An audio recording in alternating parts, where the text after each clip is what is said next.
My love, whenever you are ready. We're back. We're here with our Astro Tarot forecast for the week of what even is the date of the 18th Bam. of March 18th, 2018. And we'll just quickly get in. Oh, I'm the Voluptuous Witch. I'm here with Tatiana Tarot. Hello, guys. It's such a pleasure to be back. It's been a hell of a long second there. It's been a long Pisces season, would you say? Right. Oh, yeah. Ooh. But it's Pisces, treating me well, I feel. yeah. Yeah, Pisces season I think has been like really long and deep in a lot of ways, and we have some shifts in the astrology this week and also recently. But this week we have the sun go into Aries, so we're wrapping up our Pisces season. We'll have the sun go into Aries and start our new solar cycle, moving from the last sign of the zodiac, to the first sign of the zodiac, obviously. So this will kind of help the shift of the energy, and the next day Mercury will station retrograde also in Aries. And we're gonna have a whole Mercury retrograde in the sign of Aries. So there's we're shifting from Pisces focus to Aries focus. And the other change we had was Mars going into Capricorn. So it's kind of a mix, because on one hand, Mars going into Capricorn helps us have like a driven, focused, Mars and Capricorn can really get shit done, accomplish, be focused, be determined. There's like a little bit of a wild card in there, because it's kind of like Mars is in Capricorn, but there's also some factors making it so that Mars is also in a little bit of a wild card position. So it's not the couple weeks where we want to really start a battle, or it's like there's this feeling like we want to go hard, and we can, but just to be careful with aggression is kind of the essence, that like to not be overly aggressive with our Mars, but definitely to take advantage of that Mars and Capricorn energy to like accomplish, to do things we need to do. And then, we have Mercury retrograde. So as we know, the feeling of Mercury retrograde is strongest around the days of the station, so that it's Thursday evening that Mercury will station retrograde. So that's, kind of this week is kind of a time where we want to pull in some of those Mercury retrograde tips, like maybe not buying expensive technology, not signing contracts if avoidable. There's some things that where we just can't help it. There's life, sometimes you would ideally say, oh, don't travel during Mercury retrograde. I'm traveling on the day. So. I'm traveling too. It's like we do our best. Some of the challenge with Mercury retrograde is like so hyped at this point, and we hear so much about it that I think we can almost like make ourselves have a more sometimes challenging experience with it. So some of it is the mindset of like being prepared, just being prepared for things like delays, not leaving the house and needing it to be like to the minute to arrive where you're going, like giving yourself a little extra time, kind of buffering in, I think is some of what helps that. And I think overall the Aries energy is going to be really good for us, because I feel like what I've been hearing from a lot of people is just that there's been a lot of emotional processing and a lot of feeling, which is really good. I mean, that's one of the really good things about having strong concentration in Pisces. But I think we get fatigued with it, just like we get fatigued with anything. We get fatigued with like over active or overthinking and we can have that with over feeling as well. So now we have a chance of that Aries initiating, strong energy. So it's a week of shifts and changes. What I would say is, we're looking at some things like we'll have the sun square Mars. We have like kind of a little bit of intense kind of push-pull astrology. And sometimes when we feel that, we want to like, fight, or we get frustrated, or tempers flare. It's kind of a passionate week. And so it's sort of, yeah. So it's just kind of thinking about keeping that passion channeled into maybe like creative projects or sex or like just things, to kind of respect that when there's a lot of energetic shifts, people are feeling it, but they're not always aware of exactly what it is, or even we might not be. And so it's kind of like we don't always just want to rush into like battle or assumptions or Don't be impulsive, right? overact and like over put things into motion or over commit to things. Things we commit to, especially during Mercury retrograde and especially during Aries season, because Aries season can be a time of over committing because we have this like I am like kind of fresh energy, but it's not fully mature. It has like a little, Aries is like kind of, there's not a fully matured energy. And so sometimes we can be like, oh yeah. Like I can do this, I can do that. I can commit to all these things. And oftentimes by the time we're moving toward Taurus season or Mercury retrograde is ending, we're like, drop it, not necessarily like really sticking with all those things, which is fine. I mean, that happens. Like slacking off. Yeah. Well, there's also, what did I hear? So I forget what it was. I think I might have been reading an article about the Pisces New Moon, and they were alluding to how Aries is coming up, but how Aries is like the first of the astrological signs, and how this is almost like a new year in and of itself. So that makes total sense of Aries being the first sign and being youthful and being impulsive and being like not mature. I'm just so happy that we're switching out of this season and it's like go time in a way, because Pisces for me, emotionally, I feel like it hasn't impacted me so emotionally. Although I do notice that, I don't know, I'm sure you might have your own kind of cycle as well as an astrologer.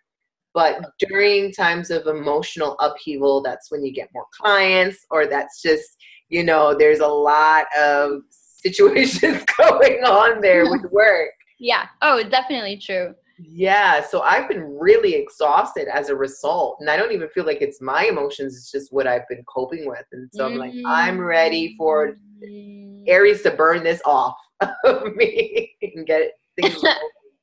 Yeah. That is so true, though. It's so true. It's such a good, like, that is such a good point. There definitely has been this feeling of like, what's happening to me? Like, why? Just was seeking answers or information because of being overwhelmed. And so we do get busier during those times. I've been very busy as well. Yeah. Yeah. For sure. So I'm excited to kind of like hear what you channel and what comes through for because it's transitional. This is a big transition. And even if like you're wanting to do something, to kind of mark some of these transitions, even the end of this solar cycle, there can be, things like that can sometimes kind of help us transition, just sort of like wrap up, even if it's just like journaling or making a list or kind of like. Spring is coming. Yes, spring is coming. Yeah. So it's like, what are you shedding? What are you giving birth to? All right. Yeah, let's definitely look into that. Let's see. All right. Let me consider how we want to angle this and frame this. All right. Spirit, give us insight, clarity, and knowledge on what we should be looking towards within in our emotional processes that we should be shedding, or that may be coming to the surface for awareness and healing overall as a collective. Any untapped subconscious emotions that we're just not aware of, that we need to clear to make space for Aries season, to give us that extra boost of energy, to make space for this spring. Give us clarity and insight on this, Spirit. All right. Bam. Releasing. Right. Lord. Oh, Lord. You know what? I'm going to pull out another one just for shits and giggles. So, yeah, lots of emotion here. I mean, first card we're pulling, Ace of Cups. Ace of Cups would normally be considered as a very benevolent prosperous card of the emotional kind. Cups pertaining to your feelings. Sensitivity is heightened. Intuition is heightened. And this is like the gift that keeps on giving, you know. But when we see the Ace of Cups, for me personally, I always correlate that with an emotional outburst of some sort, you know, release, being hyper vulnerable, or maybe being exposed to a lot of vulnerability around you. Hi, Simba. And, you know, and so just be mindful of what is purging during this time, or how people may be reacting a little bit more, you know, out of an emotional outburst, almost like a child that doesn't know how to articulate, or things that may be surfacing up from the past that you haven't fully registered or made peace with, that are just coming out of the woodworks for no reason. That is also falling next to the moon, which makes us super in our feelings. Okay, the moon has the ability to influence the tides, has the ability to influence water, essentially. And since we are made predominantly out of water, this is really showing how our emotions are now coming up for this to the surface, but they may not be of the most positive kind. They may be insecurities, doubts, anxieties, definitely lots of worrying, lots of fears, or definitely projections of such may be coming up for you now. The really important thing to note at this time, you know, on what we are wanting to clear out, and I would say rather than clearing it out, is being very mindful of what your non-logical way of thinking is, your non-logical processes, you know, your intuition. What is it prompting you to do at this time? The moon makes you super psychic, super just attuned to everything around you, and will heighten that, and will heighten your ability to tap into these art forms like astrology, tarot, any other divination, ritual work. And so even so, Ace of Cups and the moon may even be communicating that you will have lots of healing, or lots of more incoming gifts, or abundance, if you maybe partake in a ritual for yourself in releasing that. And I see this as heavy water cards. I don't know about you guys, but for me, what's been helping me clear out anything that's been coming up, or even deal with other people who have been coming to me with things that they need to clear out, is utilizing water as a tool, a ritual tool, and keeping it simple. Emily, say something real quick. Yes. Okay, good. Because for some reason I thought you were muted. I was like, I can't even hear her background noise. Okay. I was like, oh my God, I'm gonna have to fix that on my end. But yes, using water as a tool to clear out what's going on internally, clearing out your internal spirit, your emotions and whatnot, or bathing in it, using it as, you know, a spiritual bath, or using your shower bath times as opportunities to be mindful of your relationship to water, be mindful of your relationship to your emotions, using that to clear yourself out, setting the intentions. What's also coming forth as a message to just surrender to, or just to, you know, allow it to clear out for the spring, is the King of Swords. And the King of Swords always gives me a little of anxiety, because this is about confrontation in some way. King of Swords, as you can see, is a very stern looking entity, and he holds this sword, very much symbolic of the mental realm. And I know during this time, we're not really in tune with our minds or our intellects, just because everything is just woo-woo and we're drowning in it. Well, the King of Swords comes out to say, all right, this is our opportunity now to discern what is truth from illusion, to maybe come forth and confront people with that, to communicate that truth, and to communicate to ourselves. The King of Swords, I would say, gives me anxiety just because he's not tactful in his form of communication.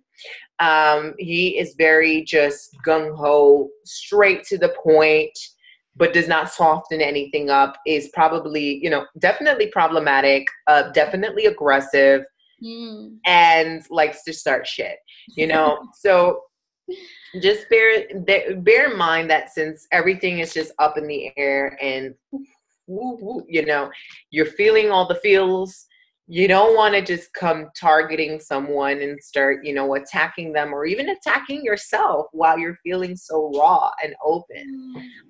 King of Swords also reminds us that now that we're purging and now that we're making peace with all of this that's coming up to the surface, maybe it's a good time to know or have in your spiritual toolbox ways to protect yourself, ways to enforce boundaries, ways to communicate those boundaries to other people. Mind you, Swords, communication, whether it be written or mental, he is just the master of this.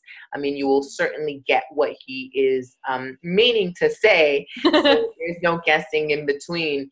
But King of Swords will definitely be like the enforcer, the intellectual enforcer. And so, you know, really put into motion if your lines have been crossed with anyone, you know, whether that be your lover, your friends, your family, social media, yourself, you know, what are you going to do to take responsibility for that because you didn't protect yourself or take note of it before? What are you going to do to enforce those rules? And maybe even King of Swords can be a more professional way to seek articulation in the world of the woo. You know, you have all this coming up and not all of it is going to be heavy. Not all of it, or even if it is heavy, King of Swords says there's a way here to maybe monetize or just find a way to turn these emotions into a more productive art form, so to speak. Whether you want to write about it, collage about it, talk about it in some way, sing about it. King of Swords can rule that. But we're also receiving the Tower. Okay. So I feel that the Tower in conjunction to the King of Swords is telling me a little bit about resistance and trying not to just stop everything in their tracks, trying not to analyze everything, trying not to fix things, and just really allow this stuff to be. Let it just flow through you. And maybe as you're consuming water, you're just reminding yourself, you know, I am at peace with my emotions. I am at peace with whatever is summoning up inside of me. I am clearing it out. I'm acknowledging the message that it relates to me, but I don't have to contain that, and I don't have to stifle that, and I don't have to try to control its way with me, because the Tower is like, it's an unexpected circumstance that you once thought was pretty solid and grounded that crumbles before your face. And generally we get some warning signs prior to that we're oblivious to, which is why the Tower strikes up as this big, like, whoa, what's going on? But a lot of people think that this card is negative, and I don't see it as a negative thing. I mean, especially if you've been getting warning signs before, it is the opportunity for rebirth, because whatever is failing or falling before your eyes, it was never real to begin with. It was never true. It was never, you know, of substance. So now you have the opportunity to really be introspective and be like, okay, what do I need? What's going to make me content? What's in alignment with my truth? And falling perfectly with what's to come with Aries season. Last card is the King of Wands. So we have a few kings. Yeah, I know. Very masculine energy now. Okay? I guess to balance out the Moon and the Ace of Cups. You know? Yeah. King of Wands. I see the King of Wands as Shango, you know, warrior energy, gung-ho. And Shango can also, you know, in the Yoruba pantheon, can have a way with words. Can be very cunning and sharp with words as well. So funny how that's coming out as well. But I would see this as going after your vision, being very clear. Like, he's kind of staring, if you look at it from my perspective, he's staring directly at the Tower, at the King of Swords, at the Moon, and at the Ace of Cups, almost like very mindful of what has transpired, and it's made him into this very willful, passionate, strong, vigilant character who is like, okay, I know exactly what it is I should be getting into, or what are my pitfalls, or what are my blessings, how to maneuver myself around that. And King of Wands has mastered this sort of youthful, impulsive energy that we were talking about, because of his emotions, because he has had to travel through water and all the other elements to get to his throne. So I see this more as a mature way of hustling, of claiming your space, of being opportunistic but not sloppy, learning from the trials and tribulations you just experienced from Pisces season, which has brought up all that you've experienced from the past year and the years prior to that. So how do you really use that to master yourself and to master your craft, and to really put that as motivation and fuel for what it is that you're here in this world to do, or what you're here to do for this year, just to make it more simple, you know? Yeah, so awesome, interesting things that are coming up. I could really spend a whole fucking day on this. So it was so interesting to hear you talk about the King of Swords too, because I think sometimes I assume the King of Swords is almost a more mature energy than that. But if I think about when the King of Swords appears for me, it is a confrontational archetype. I mean, it was interesting to hear you talk about it. I think that definitely like resonates for me as what seems to be real. But I'm like, oh, it's the king. So yeah.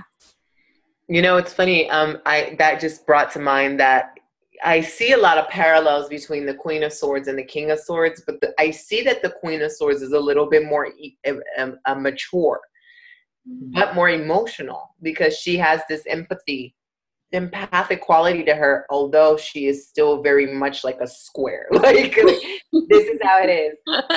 Oh, I feel for you, so I'm gonna relay it in this way so that it softens up the blow, but you're still getting exactly what it is that I'm trying to articulate. You know, whereas the King of Swords is like, I don't give a shit. Like got it. It's like that purely like rational essence. Yes. Which can hurt. I mean, that can sting. It hurts is, I guess, his motto. Yeah. You know? And funny how he's just right smack in the middle. So we're getting some heavy truths here that are unavoidable. And it's suggested that you don't avoid it. It's suggested that you don't slump back further in your feelings as a form of resistance. Just take it as it is. Swallow that pill and move on to your next lesson, your next journey in life, you know? So I feel like, especially seeing the tower there, like I know with the like when I see the tower, it's like there really is no purpose to resist. It's like, this is happening. Like, it's like the this is happening card. Like it just, yeah. Birth and death and everything in between. The tower is definitely like, you know what? Save yourself and build a better tower next time. Lord. Totally. Oh. So are we going to pull another like an oracle card or anything like that? Or we could totally pull an oracle card. I have I thought I was rambling on with the tarot, so I was like, let me cut the oracle card. I didn't want to cut and you know, assume we were ending if there was more. There is one. There is the Isis oracle cards that I felt compelled to share with you guys today.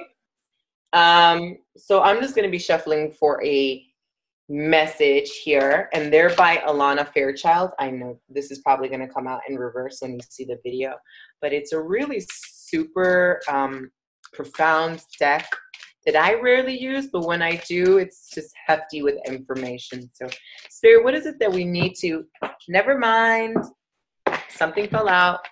1 second. Got it. Okay, two fell out. Let me go with one on. Oh, okay. Kind of exactly what I was communicating. Hold on, my baby's awake. I'm going to be right back. I don't want her to fall off the bed. Yay! Yay! I didn't know you could pause it. That's amazing. I paused it. I'm so happy that Sahara's here. Yay, me too. She is back up and at it and so used to seeing me do this that she's probably going to be really super. Oh my God, she's getting so big. She is getting big. She's going to be 6 months next month. Wow. So we have, okay, oh, it's all the way at the end. Okay. We had two cards that fell out. And so when cards fall out, for me, I see that as very, very much a message from spirit. Like, hey, here's, let me catch your attention type of situation. So the first one we're getting is Truths Unveiled. The revelation of Isis. Okay. The revelation of Isis is needed when something or someone is not as it outwardly appears to be. No matter how sacred it may seem, a spiritual person, a family member, a shared history, there are times when, although it is more painful to admit the truth in the short term, in the long term, it will save you much suffering and feelings of being duped, misled, manipulated, used, or abused. It would also make more likely that the situation or relationship can grow into a healthier expression if possible. You cannot heal what is not revealed. Isis is with you now to help you realize the truths, to admit that you probably already sensed it anyway, and to make wise use of these revelations now. The Oracle of Truths unveiled, speaks of a time soon to come when you will realize true perception. What you thought was trustworthy, legitimate, or reliable may turn to sand crumbling before your eyes. This may be a friendship, a job, an offer of some kind, or even the behavior of a loved one, causing you to question the real commitment or respect in a family or romantic relationship. What is important here is to realize that when you see the truth, you can act appropriately. You will not proceed with inappropriate expectations, and you can reassess your boundaries and priorities to get the most out of a situation and not suffer undue disappointment later on. Isis was betrayed by her brother Set, who out of his great jealousy murdered her beloved Osiris. Now Isis was able to demonstrate great spiritual strength and healing power to resurrect her beloved Osiris, and not all was lost. She also learned a painful and valuable lesson that it is wise to take our intuitive feelings seriously and to recognize a snake in the grass when there is one. When pregnant with her divine child Horus, she ran and hid from Set, recognizing that he was destructive and dangerous, honoring what she knew and not pretending that it would all just be fine. And in doing so, her child was able to be born.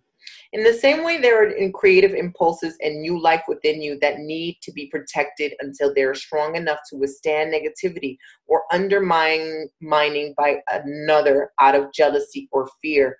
Even a close friend whom you love and who loves you may struggle with their own creative side. Perhaps it is because they're yet to tap into their own creativity.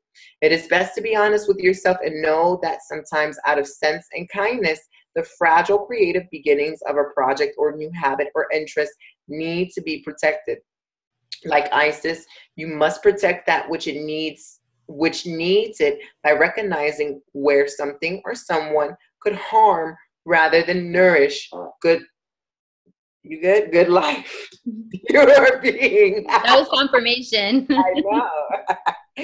You are being guided with this oracle to trust your judgment about someone's motivations or intentions. If you feel something is not quite right, then give your discernment a chance to more fully form so that you can see the truth.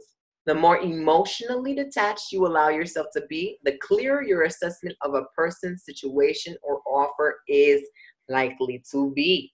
If you have been thinking that you already see the truth in a situation, this oracle is a confirmation of the accuracy of that perception, and that further confirmation that you are seeing something accurately will soon be given if requested. Ask for revelation and be patient. Clear perception is eminent and will help you make wise choices. So that is the first one that fell out. And it's so funny. Right next to this is my little office that I share with Sahara. Wow, mommy is so rude and disrespectful. I'm sorry, baby. She handled that really well. Yeah. She's like, what the hell? What the deuce? Right prior to starting this video, I had said a little prayer to Marie Laveau about, discernment and revealing the truth. So it's funny how she flew out. Always on point. Okay. And the last one is Yalla. Where are you? Here we go. Stay true and be in your power. Osiris and Isis, Lord and Lady of Divine Authority. Okay, they give you Bibles here with these cards, so it's really good to invest. The flail and crook, often held by Osiris, are symbols of divine royalty and domination. These symbols remind us that within we hold great dominion, not domination. Great dominion, spiritual authority, and freedom to be the sovereign rulers of our own self. This does not mean that we have to control life or others or even the environment around us, but it does give us complete and utter choice to become as spiritually awake, free, and self-determined as we wish to be, well as providing us with complete choice as to what our values and actions will be in this lifetime. There is no permission required from anyone apart from yourself to be and live your truth. There are many voices that will test you on this journey, from the illusory shackles of fear, loss, or abandonment that may hold you back or tempt you into giving your power away to others. You shall awaken from the testing into the realization of spiritual independence within. Of course, there is more to spiritual authority than just recognizing that it lies within you. There are times when you must act on it, guard it, and protect it, which means recognizing when others seek to exert influence over you for their own reasons, or when you are being manipulated out of your own authority, becoming blind to your own power of choice instead of believing that things are just the way they are and that you cannot question or query. Sometimes during such challenges, to wield the crook and flail to exert one's own spiritual authority requires that you stand your ground and remain true to your knowing. This is not about achieving a certain outcome or attempting to control something or someone, or even forcing things to be as you wish they could be. Standing your ground means telling yourself the truth and not selling out or giving away something that has genuine spiritual truth and meaning for you. It is not about making another see things the same way. It's about honoring your own truth. And if your truth is wise enough to include compassion, then honoring the other, even when the other disagrees with you or seeks to harm you out of their own fear. You do not have to challenge another in order to honor your own truth and inner authority. If you feel that another has to agree with you in order for your authority to be intact, then it isn't genuine inner authority at all. The fact that you don't need to have the agreement of others in order to live an empowered life can be a liberating realization. Yet there are times when life can feel like an assault against your truth, with many challenging you. For those souls who have come to master spiritual authority in this lifetime, there is a test to remain true without being dogmatic, to honor what you know is true without minimizing, judging, or dismissing the truths of another that is different to yours. Almost done, guys.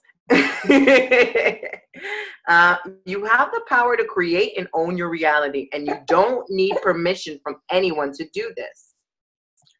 Honor your spiritual sovereignty. Let the Lady Isis help you find your spiritual authority and freedom choice of now. If you have pulled the Queen of Heaven card as well as this one, never mind. These beings are doing their best to help you. But it is up to you. I skipped that because we didn't pull that. So what's the point? But it is up to you to find your own truths. These beings can be mirror to your own awareness at best. You are guided to exercise care and discernment about any issue that feels like it is compromising your sense of self and personal power in such relationships. That issue is a soul healing trying to happen. Look within and see if you can grow through it in the same way. If there is much self-confidence trying to emerge from within you, seeking to hand over any responsibility for your own well-being to another can be a tricky and ultimately self-destructive path, although it may seem to start off as a relief of stress about some concern or other. This card also guides you to take responsibility for your own health into your own hands as well. Advice from health professionals and doctors can be helpful and sometimes can be mistaken. It is up for you to decide for yourself how you wish to work with your body. Don't be scared. Listen to the advice given by other professionals. But remember, your life is your spiritual gift. Do not be afraid to live it in your own way. Ashe. Ashe. All right, that's really profound. Yeah. Love it, love it. Basically reiterating some themes that we mentioned in the tarot. Definitely. I know. I feel like also some of what I'm hearing in that, it's like that even when we're confronted with this challenge, that it doesn't mean that our actual purpose is challenged per se. Like that even when a challenging truth arises, you know, it doesn't necessarily doesn't have to knock us totally off course of what we know. Right. You know, of what we deeply know. I feel like that is helpful in a lot of ways. Anyway, that was beautiful. Thank you so much. It was so wonderful, and thank you, Sahara. Thank you, Sahara. Yes, mommy's hair is so delicious. So Sahara blessed us with her presence, and so this is generally an extra blessed reading. Thank you for joining us, for being with us. You can, if you want an astrology reading, you can find me at thevoluptuouswitch.com. I'm also doing a thing called Unfuck Your Retrograde. It's not expensive. It's like just $9.99, and it's a bunch of information all about the retrograde to be prepped for it, to kind of move through it together. I think it will be really fun. There's already like hundreds of people signed up, so I think it will make our group intentions really strong, and just have a lot of good info and guidance. So you can see that at my site, thevoluptuouswitch.com. You can find me on Instagram, The Voluptuous Witch. And how can we get a reading with you if we want one? You guys can follow me at Tatiana Tarot, that's Tatianna, on Twitter and Instagram for daily tarot meditations and other treats. And to book a session with me virtually anywhere, you can go on my site, myurbanillumination.com, and click on the Work With Me tab, and you can reference all my sessions and rates there. Now, if you want an in-person session, I am located in New Orleans, and I am available for the month of April. I wanted to say March and May. I don't know why. April. Almost April. I will also be traveling, so just stay tuned with me on my social media outlets, and I will be offering in-person sessions to the areas that I'm traveling there too. Amazing. Wonderful. Okay, thank you so much. We'll see you soon. Thank you so much, and we hope this resonates with you guys well. Kisses, kisses, kisses. Happy new moon. Happy Aries coming to be. Happy Mercury retrograde. Totally. New solar cycle. Yes. Peace. Bye. Bye.